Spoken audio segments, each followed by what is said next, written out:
Hey, what's up, Ragnarok Online players and Ragnarok Zero players, prospective Ragnarok Zero players, because the game is releasing in just a couple days. So I wanted to talk about one big mistake that people did during the OBT.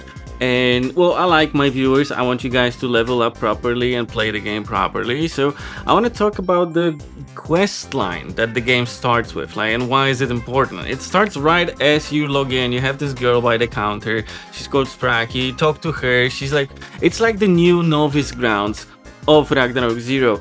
It actually turns you into your first job of choice within like 2 or 3 minutes. So definitely do not skip on that. I've seen people just like wandering around trying to get out of here, do not talk out to the NPCs, do all that stuff, like ending up spending way too much time on like just messing around, which isn't really gonna give you anything.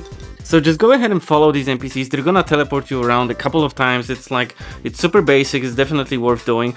And you're gonna be job level 10 within like 2 minutes, and then you just go upstairs in the Siratura Academy, talk to whichever NPC you want to change into. You're not changing into an NPC, whichever class NPC you want to change into, right? But be warned, once you click on the NPC and you tell him, hey, I want to be a mage, I want to be an archer, there's no going back. So there's a little bit of a problem on the UI side on that, in that matter, in my opinion. So yeah, before you tell an NPC, hey, I want to be a class, just think about it, you know? I mean, it takes like 2 minutes to make a new character anyway, so maybe you can always go back, kind of.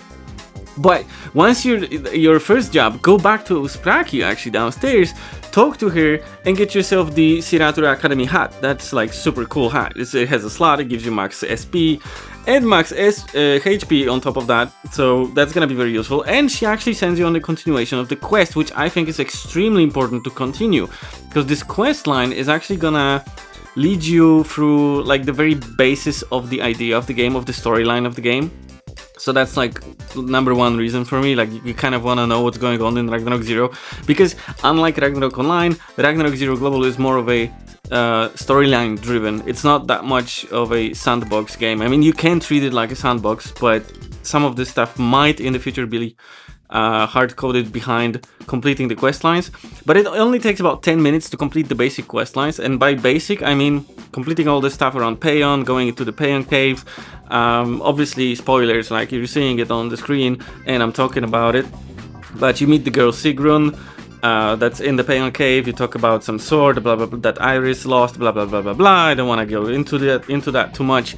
But then you speak to Chaos, and Chaos brings you into one of the 3 cities, which would be, I think, 3: Frontera, Morrock, and Geffen. And that's when you start having access to daily quests. These daily quests are gonna give you potions, they're gonna give you fly wings, which are gonna be extremely important, because at release we're not gonna have all this fancy stuff that we had in the open betas, where we had free cash shop points, we had free stuff, we had free infinite fly wings, right? So we're not gonna have all that.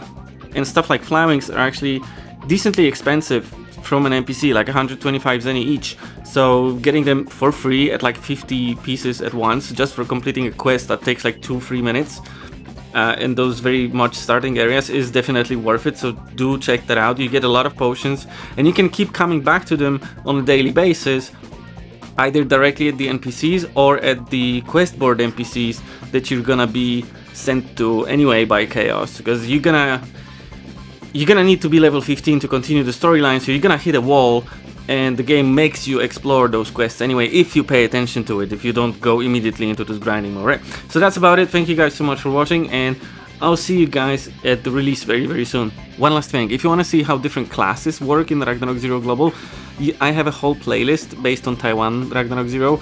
That's on the channel. You can head over to the channel, click the playlists, and you will find the whole like 12 videos playlist with classes. Yeah, that's it. Thank you.